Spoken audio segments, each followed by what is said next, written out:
اس زمانے اندر سے اپنے محبوب علیہ السلام سے اللہ نے فرمایا محبوب اپنے غلاموں کو بتا دیجئے، فرما دیجئے، قل محبوب آپ بولیے اور بتا دیں لا اسألکم، میں تم سے کوئی سوال نہیں کرتا، میں تم سے کسی قسم کا کوئی سوال بھی نہیں کرتا، الا المودۃ فی القربیٰ، ہاں مگر سوال کرتا ہوں اور وہ سوال یہ ہے کہ میرے قرابت داروں سے محبت کرتے رہنا۔ اللہ نے فرمایا محبوب آپ اعلان فرمائیں اور انہیں بتا دیجیے تمہیں رب سے ملایا، اس کے بدلے میں تم سے کچھ نہیں مانگا، تمہیں ماں باپ عطا فرمائے، اس کے بدلے میں تم سے کچھ نہیں مانگا۔ دنیا میں رہ کے غور کر لو، ایک رضائن کی روٹی اگر کھانی ہو اور کسی سے لینی ہو تو کتنا کچھ کرنا پڑتا ہے، کتنی حالات اٹھانی پڑتی، کتنی محنت کرنی پڑتی ہے۔ اللہ نے فرمایا میں تمہارا رب العالمین ہوں، تمہیں اور سارے جہانوں کا پالنے والا ہوں، اس پالنے پر تم سے کوئی اجر نہیں مانگا، اس کا بدلہ نہیں مانگا۔ میں نے تمہیں کائنات عطا فرمائی، تمہیں زندگی عطا فرمائی، زمینیں عطا فرمائی، آسمان عطا فرمائے، یہ خوبصورت سر سے لے کر پاؤں تک جو ایک جسم کا تمہیں ایک مجسمہ تمہیں بنایا ہے، پھر اس میں روح ڈالی ہے، پھر اس کو بولنے کا جو فن عطا فرمایا ہے، پھر اس میں سانس کا سلسلہ جو چلایا ہے، اور پھر تمہارے آلات کو ٹھیک ٹھیک بنایا ہے۔ آج ایک عضو بگڑ جائے تو لاکھوں کروڑوں روپیہ لگ جاتا ہے اس عضو کو ٹھیک کرنے کے لیے، لیکن ٹھیک پھر بھی ہوتا نہیں ہے۔ اللہ تبارک و تعالیٰ کے محبوب علیہ السلام نے فرمایا وَإِن تَعُدُّوا نِعْمَتَ اللَّهِ لَا تُحْصُوهَا، اللہ فرماتا ہے کہ اگر تم میری نعمتوں کو گننا شروع کر دو، شمار کرنا شروع کر دو، لا تحصوها، تم کبھی بھی اس کا احاطہ نہیں کر سکتے، کبھی بھی اس کی گنتی پوری نہیں کر سکتے، کبھی بھی حساب نہیں کر سکتے۔ اللہ تبارک و تعالیٰ نے فرمایا لا تعداد نعمتیں عطا فرمائی، لیکن ایک بار تم سے سوال لا اسألکم، کوئی سوال تم سے نہیں کیا، کچھ نہیں تم سے مانگا، اگر مانگا ہے تو کیا مانگا ہے؟ اللہ فرماتا ہے ہم نے فقط اتنا مانگا ہے جو میرے محبوب مصطفیٰ کے خاندان والے ہیں، میرے محبوب علیہ السلام کے رشتہ دار ہیں، نبی پاک صلی اللہ علیہ وسلم سے نسبی تعلق رکھنے والے جو لوگ ہیں، اللہ نے فرمایا اِنَّ الْمَوَدَّةَ فِي الْقُرْبَىٰ، محبوب ہمیں اپنی ان گرد نعمتوں کے بدلے میں ان لوگوں سے کچھ نہیں مانگا سوائے ایک بات کے کہ محبوب ہم آپ سے محبت کرتے ہیں نا، محبوب ہم آپ سے پیار کرتے ہیں نا، محبوب ہم نے آپ کی خاطر کائنات بنائی ہے، محبوب ہماری محبت کا مرکز و محبت تیری ذات ہے۔ اللہ اکبر، محبوب ہماری محبت کا مرکز و محبت تیری ذات ہے، تیری خاطر ساری کائناتیں بنا جاتی ہیں، اور فرمایا محبوب تیری رضا ہم چاہتے ہیں، اور تیری رضا میں تیری اولاد شامل ہے۔ تو رب کائنات نے فرمایا پھر ہم نے یہ بھی قانون اور اصول بنا دیا، فرمایا کہ جو میرے محبوب کی قرابت دار ہیں، فرمایا کل کائنات کی نعمتیں دینے کے بعد اللہ نے فرمایا ایک کام تم سے اس کے بدلے میں مانگتا ہوں کہ مصطفیٰ کے خاندان والوں سے محبت کرتے رہنا،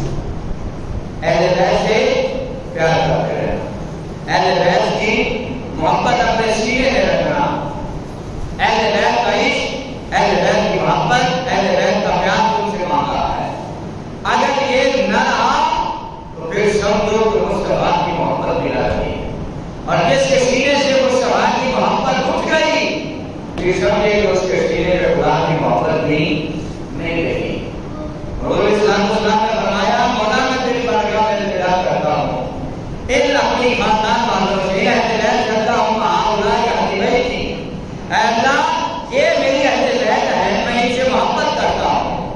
مصطفیٰ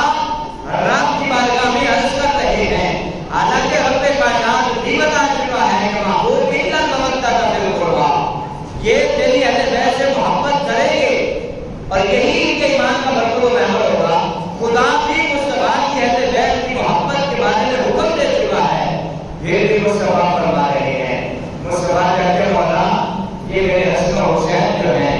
یہ میری آل جو ہے، یہ میری اہل بیت جو ہے، مولا جو ان سے محبت کرے تو ان سے محبت کرنا۔ اور لوگوں سے کہہ دیا، حضور نے فرمایا لوگوں سنو،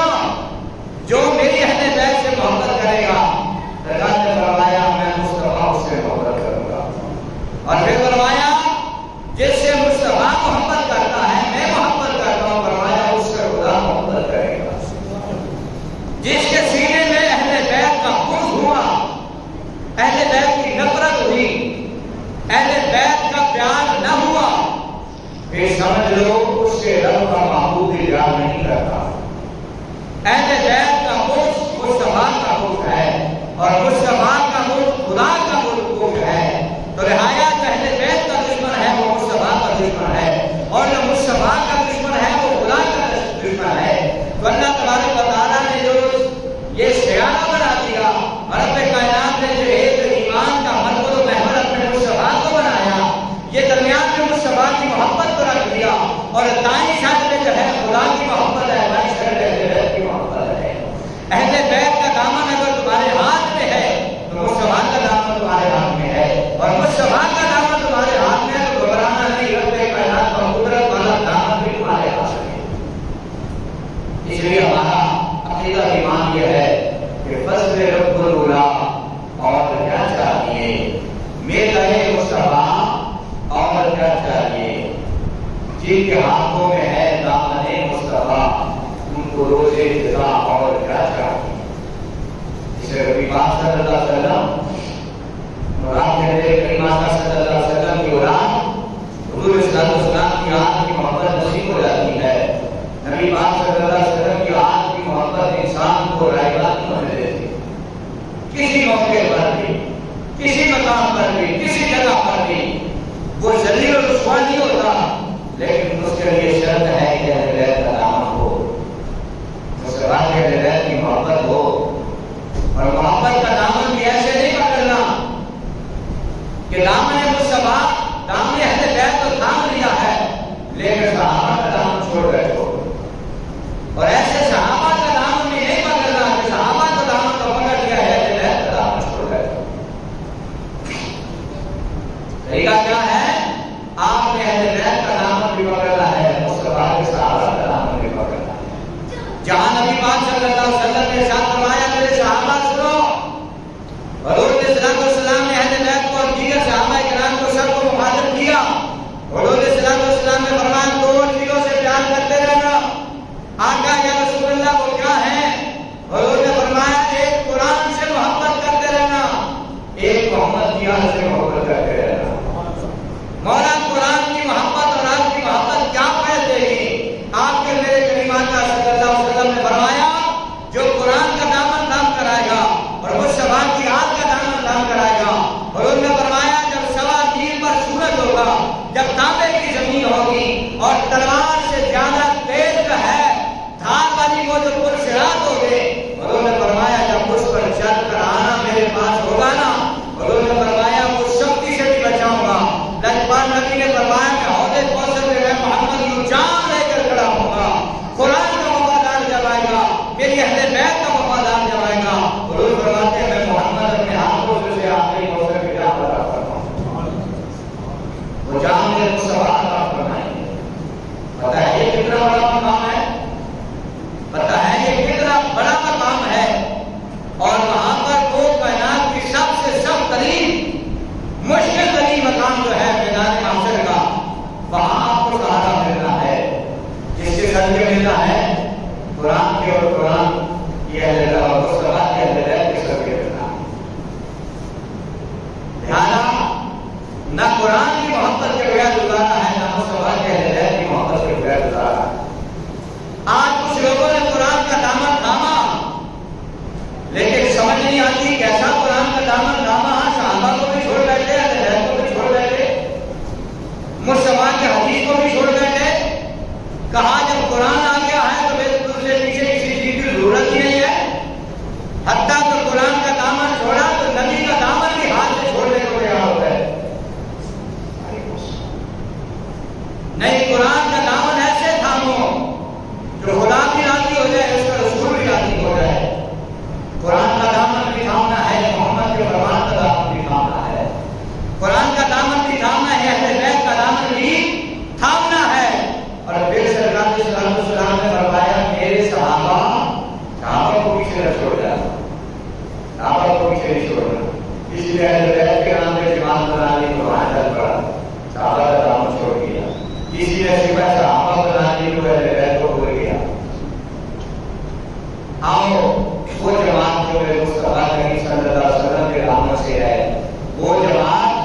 یہ بات پہلے تھی نہیں.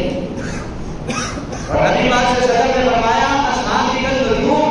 حضور نے فرمایا میرے صحابہ یہ جو میرے صحابہ ستاروں کی مانند ہیں.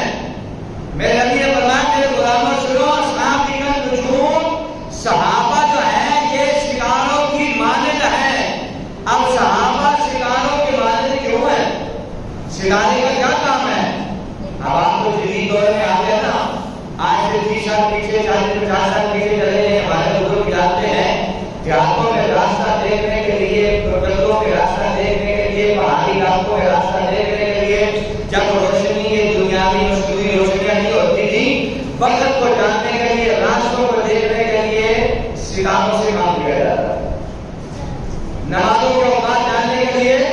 ستاروں سے کام کیا جاتا تھا. اپنی منزل کی طرف جانے کے لیے ستاروں سے. آج بھی بہت سے ایسے بزرگ موجود ہوں گے، آپ گھڑیوں میں ٹائم دے کر بتاتے ہیں تو ایسے آسمان کی طرف نظر اٹھاتے ہیں اور آپ کو ٹائم بتا دیتے ہیں. ہے نا ایسے لوگ موجود آج بھی.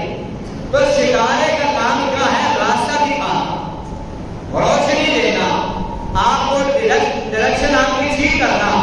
تو نبی پاک صلی اللہ علیہ وسلم نے فرمایا صحابی میرے صحابہ ستاروں کی مانند ہے. جس طرح سے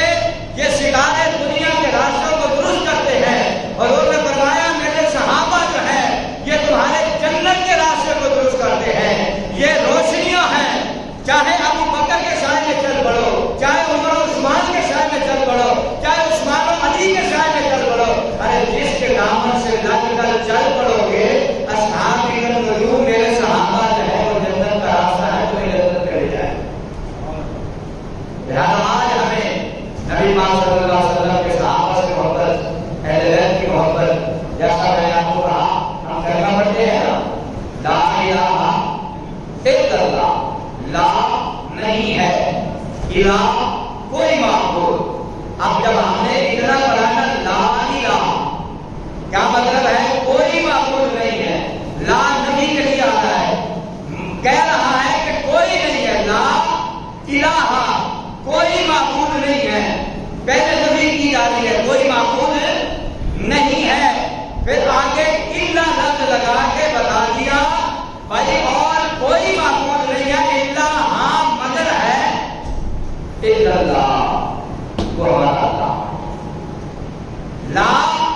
الہ کوئی معبود نہیں ہے. پھر فرما دیا الا اللہ، ہاں اگر ہے تو وہ اللہ ہمارا معبود ہے. اسی طرح سے اللہ نے فرمایا لا اسألکم، فرمایا تم سے کسی بات میں کوئی سوال نہیں کرتے، تم سے لا اسألکم کچھ نہیں مانگتے. پھر اللہ نے فرمایا جیسے کہ اللہ میں آگے جا کر مانگ دیا بتا دیا، اسی طرح سے فرمایا لا اسألکم، کوئی جو ہے تم سے سوال نہیں کرتے. جیسے لا میں لا کوئی معبود نہیں ہے، الا اللہ مگر اللہ ہے. فرمایا لا اسألکم تم سے کوئی سوال نہیں کرتے، الا المودۃ فی القربى مگر سوال کرتے ہیں. جیسے وہاں قرآن کو بتایا، یہاں الا اللہ کے پر بتایا کہ ہاں الا المودۃ فی القربى سوال کرتے ہیں، محبوب کے دل سے محبت کرتے ہیں. یہ وہی طریقہ جو کلمہ شریف ہے، وہی طریقہ یہاں پر بھی ہے کہ کوئی کائنات کی وہی تو نعمت اللہ یہاں تو کہا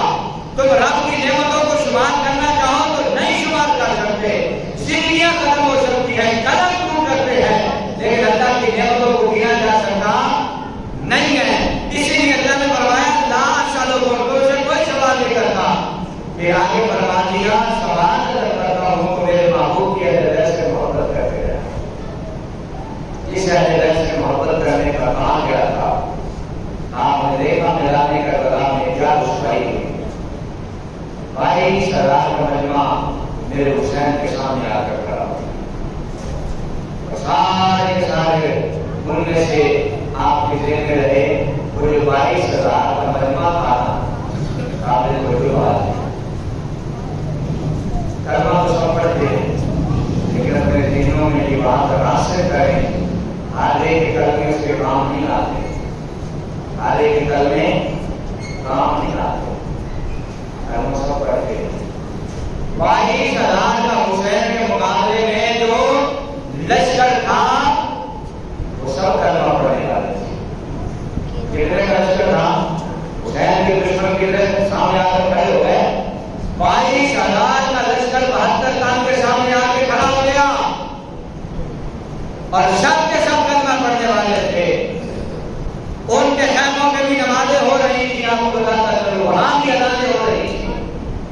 وہاں بھی نمازیں ہو رہی تھی، حسین کے خیمے میں بھی نمازیں ہو رہی تھی، وہاں بھی نمازیں ہو رہی تھی۔ دعویٰ ان کا بھی تھا ہم بھی مسلمان ہیں، دعویٰ ان کا بھی تھا۔ ہر کلمہ پڑھنے والا حقیقت پر مبنی نہیں ہوتا، ہر کلمہ پڑھنے والا، آپ کو پتا ہے کہ وہ جب تیر چلا رہے تھے نا، قرآن کا نام لے لے کر تیر حسین کے سینے پہ چلا رہے تھے، تیر چلاتے تھے، نام رب کی مدد اور نصرت کر لیتے تھے، اور ننھے کی عسکر کا ذرا کاٹتے تھے، نام خدا کا لیتے تھے، لیکن قرآن کی محبوب کے ہاتھ میں دشمن بنتے گئے۔ جتنا میری شرط ہے، جتنا میں تھوڑا سا پڑھ لیتا ہوں، جتنی کو میں نے چند کتابوں کا مطالعہ کیا ہے، 15 سال کے اس عرصہ میں جتنا کتابوں سے تعلق ہے، جتنا میں نے پڑھا ہے، میری بات اتنی سمجھ میں آئی ہے، اسلام کو دشمن نے اتنا نقصان نہیں دیا جتنا کلمہ پڑھنے والے نے ہی کلمے کو نقصان دیا۔ مسلمان کو مسلمان نے جتنا دھوکہ دیا، مسلمان نے مسلمان کے اوپر جتنا ظلم کیا، اتنا کسی غیر نے ظلم نہیں کیا، کسی غیر نے اتنا ظلم نہیں کیا۔ لہٰذا میرے حسین نے بارہا مرتبہ خطاب بھی فرمایا، اس میدان کربلا میں بار بار لوگوں کو متنبہ کیا، تنبیہ کی کہ سوچ لو، تمہیں پتہ ہونا چاہیے حسین نے میدان کربلا میں کھڑے ہو کر یہ آیا مقدسہ کی تلاوت کی تھی جو آج میں نے آپ کے سامنے موضوع خطبہ بنایا ہے۔ قل لا اسألکم، یزیدیوں سن لو، 22,000 کے مجمع کو حسین نے سنایا تھا، تمہیں پتہ ہے یہ آیت کس کے لیے اتری ہے، تمہیں پتہ ہے یہ آیت کس گھرانے کے لیے اتری ہے، جس کے لیے رب کائنات نے فرمایا قل لا اسألکم علیہ اجرا الا المودۃ فی القربى، جس کے لیے رب نے فرمایا تھا محبوب اعلان کر دو کہ میرے محبوب تیری اہل بیت سے محبت کرتے رہیں، فرمایا کہ ہماری بھی آیت اتری تھی، انما یرید اللہ لیذھب عنکم الرجس اہل البیت ویطہرکم تطہیرا۔ میرے حسین نے کربلا کے میدان میں کھڑے ہو کر کہا یزیدیوں سن لو، یہ آیت کس کے لیے اتاری گئی تھی؟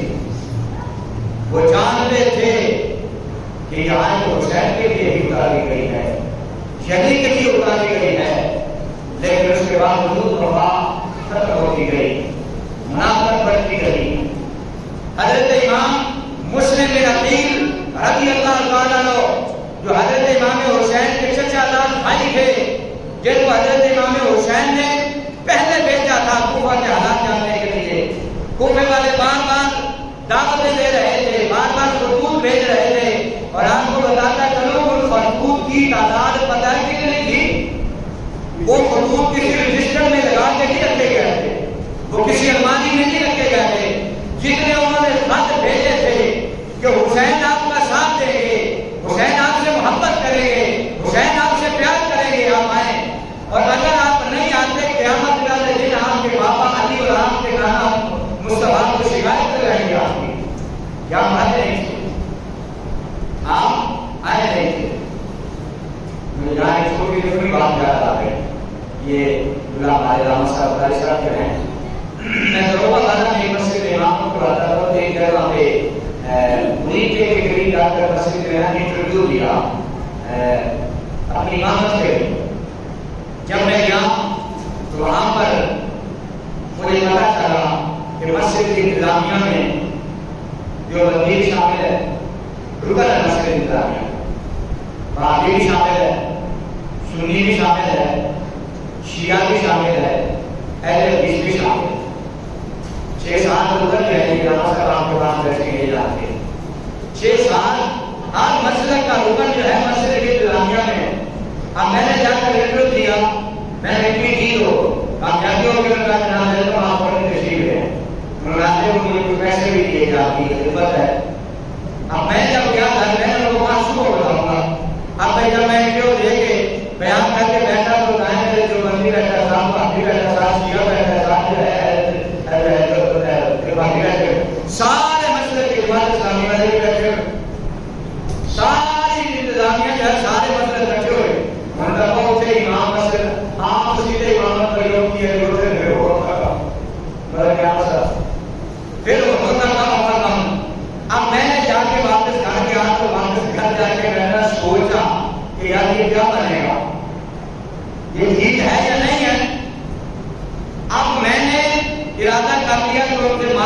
کروں گا فون پہ مشکل ہو جائے گی. یہاں جس جگہ پہ تھا 15,000 کا کی انہوں نے میری تنخواہ میں تھا 25 26 27,000 10 12,000 کے پڑھا پڑا 2,000 دیتا ہے 15 کے بعد. وہ ایک دودھ والے کی طرف سے 2 کلو دودھ آتا تھا. اس نے کہا مولوی صاحب آپ سے دودھ کے پیسے نہیں لیے ہیں, آپ جائیں نہ آیا. کہاں 15,000 کہاں 30 روپئے کے اوپر چلا گیا سلسلہ. اب میں نے تو سوچا کہ مجھے سمجھ نہیں لگی کہ اتنا مہنگے کا مل گیا 2 کلو دودھ بھی لگ گیا. یہ سب کون ہے تو سارا کچھ ہے مطلب اتنی اچھی خدمتیں کرتے ہیں. وہی مسجد کی امامت کی رکاوٹ نہیں کی میں ہوتا تھا نماز پڑھاتے تھا. اگر میں گھر بھی ہوں میں بھائی نماز کے لیے نہیں آیا تو کسی کو اعتراض نہیں ہوتا تھا میرے الحمد للہ تعریف کا روایت کر لو. اب میں اتنی اچھی جگہ سوچ کر کے کبھی لوگوں نے محبت کر دی کہ یار آپ جائیں نا. اب میں سوچ کر پڑھ کر کہ آپ نہیں جانا چاہیے. میں تو وہاں پر ویسے ہی جانے سے ڈر رہا تھا کہ وہاں مسجد میں اتنے مسجد اکٹھے ہو گئے امامت قرآن کی اتنی مشکل ہوگی. ایک بات دیکھ کر گزرا. دوسرے دن کی بات آئی تو میں نے ان کو صدر صاحب کو حاجی صاحب کو میں نے عرض کیا اور میں معذرت کرتا ہوں میں نہیں آتا, میرے لیے مشکل ہو جائے گا. لوگ بھی نہیں آنے دے رہے, اتنی کو تنخواہ کی محبت کر دی ہے, دوسرے دے دیا ہے تو معذرت میں نہیں آ سکتا. انہوں نے ایک جملہ مجھے بولا, ایک جملہ بولا. انہوں نے کہا ہمارے سنی مولویوں کا یہ ہمارا ہاتھ دیکھ رہے ہیں. مجھے کہنے لگے علامہ صاحب ہمارا ہاتھ دیکھ رہے ہیں کہ ہم دعوت دے رہے ہیں, آپ کو تنخواہ بھی دے رہے ہیں اور جتنی آپ نے کہا اتنی دے رہے ہیں. آپ نے جو منہ سے نکالا وہ دیا. میں گاڑی اس کو ٹھیک ہو رہے لیے ورکشاپ میں دی تھی 50,000 روپے میں نے گاڑی کے لیے چاہیے. دوسرا دن کا وہ بھی دے دیا. کہا اتنی ہم محبتیں کر رہے ہیں اور ہمارے سنی مولوی پھر بھی اس طرح سے کر رہے ہیں. اور وہاں پر وہاں حدیث ہے جتنے مسجد انتظامیہ میں ہیں وہ کہتے ہیں ہمارا امام رکھے ہم تنخواہ بھی اپنے پاس سے لیں گے, ہم مسجد انتظامیہ سے پیسے نہیں لیں گے, تنخواہ نہیں لیں گے. اہل حدیث بھائی کہتے ہیں ہم دیں گے امام ہمارا رکھ لیں. سارے مسئلے کو حل کرنا اور ہمارا یہ حال ہے کہ ہم تنخواہیں بھی لے لیں ہمارے مرضی نہیں آتے. میں نے نہ پھر دودھ دیکھے نہ تنخواہیں دیکھی نہ کوئی دوسری تیسری بات دیکھی. بس حاجی صاحب کو کہا آپ فون بند کریں اور موسم خراب تھا, بارش کا موسم تھا. میں نے کہا میں شام تک پہنچ جاؤں گا. ساری چیزوں کو چھوڑا, یہ پیسہ یہ دے سب کو جانے جانے والا تھا. اللہ کی قسم ہے میں بڑے رسول کا بیٹھا ہوں. شام ہے رات 10-11 بجے تک میں وہاں پہنچ گیا. ٹرک سامان کا بھرا, بارش کی زبردست بارش تھی, سارا سامان بھیگ گیا, کتابیں میری بھیگ گئی. لیکن محبت رسول میں اور مسئلے کے خاطر میں نے کہا اب رات بھی یہاں پر نہیں رہوں گا, رات کروں گا تو اوپر سے دیکھا گیا. اور الحمدللہ ساری سہولتیں چھوڑ کر اس مسجد میں جا کر ٹھکانا لگایا. اور پھر 3-4 سال کے ساتھ امامت کروائی جتنے میں نصیب تھا. الحمدللہ سارے مسجد والے کو قائم رہے. اللہ اس کے رسول کی محبت کی کبھی کوئی اعتراض کبھی کوئی معاملہ نہیں ہوا. لیکن نبی پاک صلی اللہ علیہ وسلم کے دیوانوں وہ حسین تھا کہ جسے خط جو ہے 2 4 5 10 خط نہیں ملے. اگر آج 14ویں صدی میں آپ کر میری جرأت ایمانی اتنی ہے, اتنی غیرت ایمانی ہے, ہم مسئلے کے خاطر, ہم دین کے خاطر, ہم اپنے خاندان کے خاطر, ہم نبی پاک صلی اللہ علیہ وسلم کے نام پر اگر سب کچھ ہم قربان کر سکتے ہیں تو وہ مصطفیٰ کا بڑا حسین تھا. وہ تو وہ تھا کہ جس کے لیے رب قرآن کی آیتیں اتارتا رہا ہے. ارے وہ تو وہ تھا جس کی زبان کو مصطفیٰ خود شروع سے رہے ہیں. اور اسے جب بلایا گیا تو حضور کی تعداد تھوڑی نہ تھی بھائیوں. وہ اتنے خط خوبیوں نے بھیجے کہ ان خطوں کی گولیاں بھر بھر کے کمرے میں رکھی گئی. انہوں نے جو دعویٰ کیا تھا نا ہم آپ کی مدد کریں گے, آپ کی خدمت کریں گے, ہر بھر کے گولیاں جو ہے وہ اتنی گولیاں انہوں نے خط بھیجے تھے حسین آ جاؤ, حسین آ جاؤ, حسین کو پہ آ جاؤ. اتنے خط بھیجے کہ وہ گولیاں بھر گئی تھی. اور پھر حسین گیا اور پھر حسین کے ساتھ وہی وہ لوگ تھے جنہوں نے دعوے محبت کیے تھے. اور میں آپ کو بتانا کروں وہاں پر کوفہ میں جا کر حکومت جو بنا ہوا تھا وہ اس کا حکمران کون تھا؟ مولا علی تھے. وہاں بڑی باتیں نہیں کی تعداد سارا جدت کرنا اللہ نے سوچ کے آپ کو دی ہے. وہاں تعداد کی زیادہ تھی تھی، وہاں پر سارے کے سارے علی کے ماننے والے تھے، وہاں سب علی کا نعرہ لگانے والے تھے،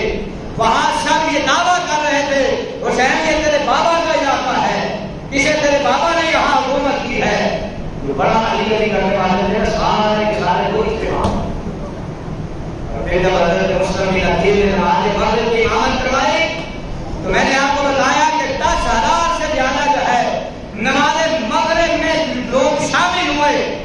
کہ مسلم بن عقیل کے جو ہے مصلی پر کھڑے ہونے پر 10,000 سے زیادہ کلمہ گو لوگوں نے، وہ جو شیعان علی بنے ہوئے تھے، اور یہ شیعان علی سے مراد شیعہ نہیں ہے، شیعان علی سے مراد یہ ایک گروہ ہے، ایک گروہ ہے جو علی سے محبت کا دعویٰ کرتا ہے، علی سے محبت کا جو ہے کہتا ہے ہم علی سے محبت کرنے والے ہیں، ہم علی سے پیار کرنے والے ہیں. وہاں سارے کے سارے شیعان علی تھے، سب علی سے محبت کرنے والے تھے. اور جب علی سے محبین، علی کے محبین نے جب مصلی پر مسلم بن عقیل کو کھڑا کیا اور آپ نے نماز پڑھائی اور پیچھے جب عمر بن سعد اور یزید کے لشکر میں آ کر جو ہے کہا کہ جو جو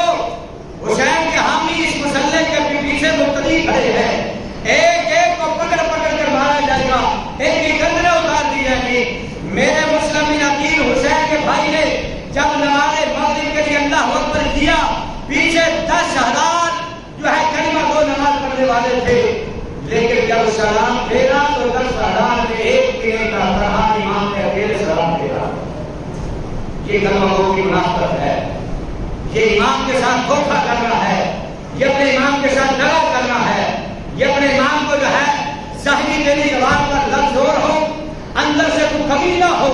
اندر سے تو غیرت ہو، اندر سے ذلیل ہو. اور یہ تیری عادت کوفیوں والی عادت ہے، یہ تیری عادت یزیدیوں والی عادت ہے. 10,000 کا مجمع تھا اور اس امام کو بھی ہوش کرنی چاہیے، ان سے اپنے ہاتھ کنوں سے بچ کر رہنا چاہیے. اگر یہ علی کے ماننے والے ہو کر یہ جو ہے صحابی رسول جو ہے ان کے ساتھ، یہ اہل بیت کے ساتھ اتنا بڑا دھوکہ کر سکتے ہیں کہ امام تنہا کھڑا رہ جائے، 10 کے 10,000 چھوڑ جائے. اس لیے تو کسی نے کہا تھا نا کوفی لا یوفی، فرمایا یہ کوفی جو ہے یہ کبھی بھی کسی کے ساتھ جو ہے وفا نہیں کرتے، یہ دھوکہ باز ہوتے ہیں. امام کو اپنی آنکھیں کھول کے رکھنی چاہیے کہ یہ مسلح فقط جو ہے محبت سے نہیں ملتا، اس مسلح پر کھڑے ہونے کے لیے تو یہ آنکھیں بھی کھول کے رکھنی ہے، اپنی عقل کو بھی استعمال کرنا ہے، اپنے شعور کو بھی استعمال کرنا ہے. انہوں نے تو حسین کے ساتھ دھوکہ کر دیا تھا، مولوی کو کیا چیز ہے، اس نے تو حسین کو نہیں چھوڑا تھا، حسین کے ساتھ ظلم کے پہاڑ توڑے.